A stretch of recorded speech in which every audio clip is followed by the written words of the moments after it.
Well, a lecture taking place this week will illustrate the life of a distinctive figure in Winnipeg's architectural history.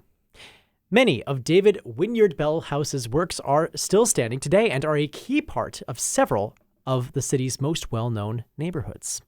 The Winnipeg Architecture Foundation will be presenting a lecture on Wednesday afternoon in the Exchange District that will be given by Bellhouse's great-grandson, also named David Bellhouse, joining us here in the Classic 107 studios today. Nice to see you. Thank you. Thanks so much for taking the time. So obviously we can't give too much away because we want people to come to the lecture itself, but maybe in broad strokes, what can you tell us about your great-grandfather's life and how he maybe even came to be a part of Winnipeg's architectural scene in the first place? Okay, well, he came from Manchester, England. He was born there. His family was involved in buildings for 3 generations before him. Wow. And the family made money in Manchester, Industrial Revolution types. And when it came time for him to get an education, he got one, but he was, in terms of the money, he was the 4th son of the 4th son. So it's time to move on to get a job.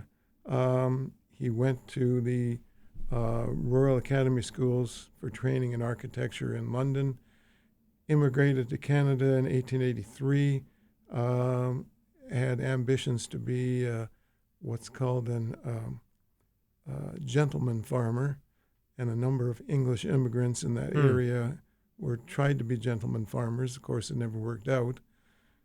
1896, he came into Winnipeg.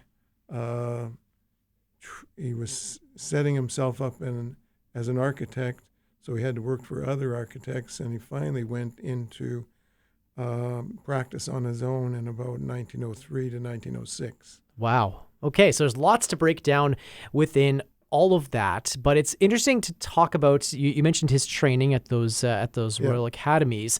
What sorts of characteristics maybe you can speak broadly to what architects learned in that sphere, and what maybe he then brought into his work from that sort of English tradition?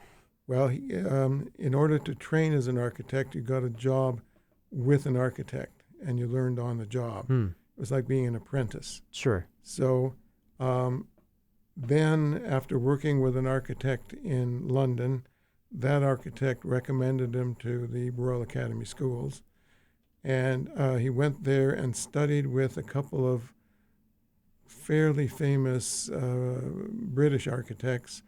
One of them was the architect for the Royal Law Courts in London. If you watch British crime dramas, they show up.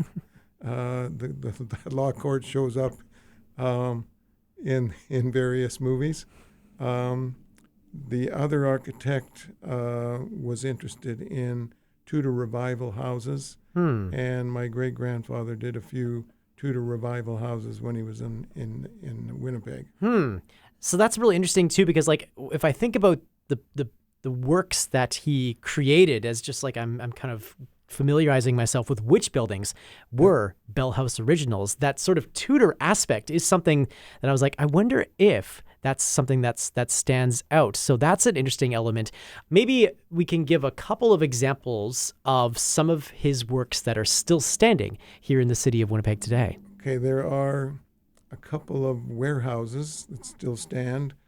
The one that people might get most familiar with is the Henderson Building in the Exchange District. Sure. He also built a number of houses in Armstrong's Point and in Crescentwood, and a number of those are still standing. And they reflect, well, one of them in Armstrong's Point definitely is Tudor Revival. He did not stick solely to any one school of design. He had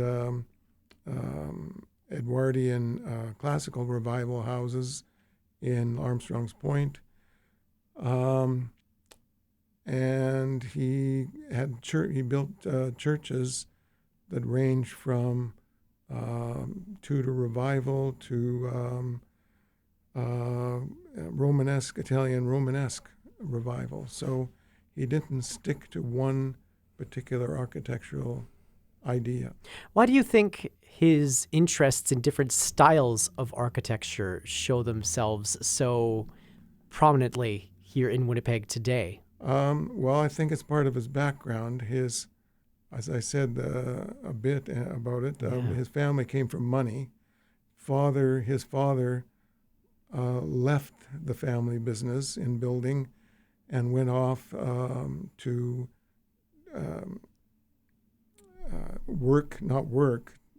just become a gentleman who took up architectural landscape painting.